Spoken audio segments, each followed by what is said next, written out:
This channel does not promote or promotion any illegal activities. All content provided by this channel is meant only for educational purpose only.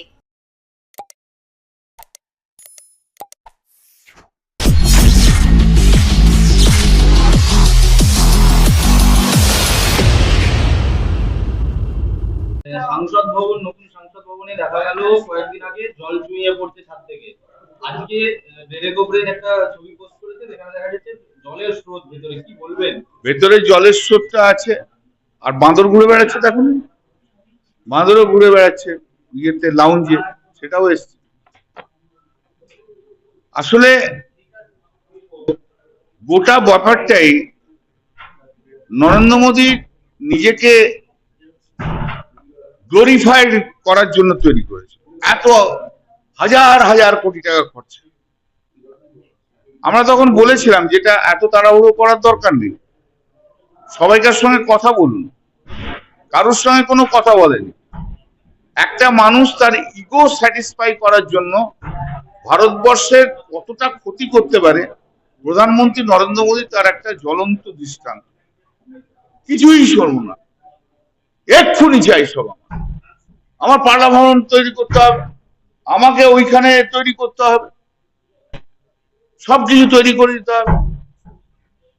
নিজেকে তুলে ধরো, নিজেকে তুলে ধরো। কোন রাম মন্দির করতে হবে এক্ষুনি। এই সবাইকে ছেড়ে দিয়ে একা একা একা একা একা, তার প্রতিফলন আজকে পড়ছে। এই তো সবে জল চুইয়ে পড়েছে, এবার কোনদিন মাথায় ভেঙে পড়বে সেটার জন্য অপেক্ষা করছি। ভয়ে ভয়ে ঢুকতে হবে, ভয়ে ভয়ে বেরোতে হবে। আবার ইন্স্যুরেন্স করারও উপায় নেই, সেখানেও আবার 18% জিএসটি দিয়ে দেবে, তাই না? যাবার ওনার সময় হয়ে গেছে, এটুকু বলতে পারি। 1.5 থেকে 2 বছরের মধ্যে চলে যাবে, আর 1.5 থেকে 2 বছরের মধ্যে চলে গেলে আমরা অ্যাপিল করব আবার পুরনো পার্লামেন্ট ভবনে সংসদ চলবে। দেখা গেছে যে আপনিও সরব হয়েছিলেন সংসদের বিভিন্ন ইস্যু নিয়ে মোদির বিরুদ্ধে। সরব হতে আপনাকে প্রথম দেখা গেছিল, তারপরে অভিষেক বন্দ্যোপাধ্যায় একের পর এক মানে শোরগোল ফেলে দিয়েছিলেন আপনি। আজকে ভারতবর্ষের বুকে এতগুলো রেল দুর্ঘটনা, গতকাল চুচুড়োতে, হুগলিতেও কিন্তু ধস নেমেছিল। দেখুন, এটা কোনো কেন্দ্রের সরকার চলছে না, কেন্দ্রের সরকার বলে কিছু চলছে না।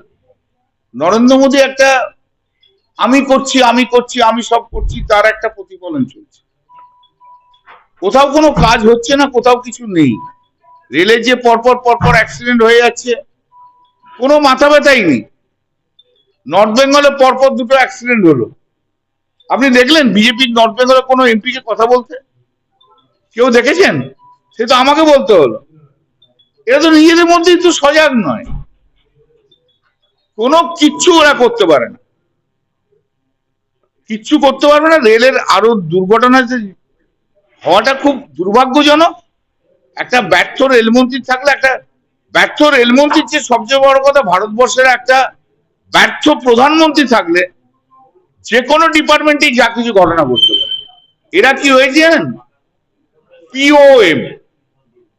পিওএম মানে হচ্ছে প্রোপাগান্ডা ওরিয়েন্টেড মিনিস্টার, আর কিচ্ছু না। POM, propaganda oriented minister.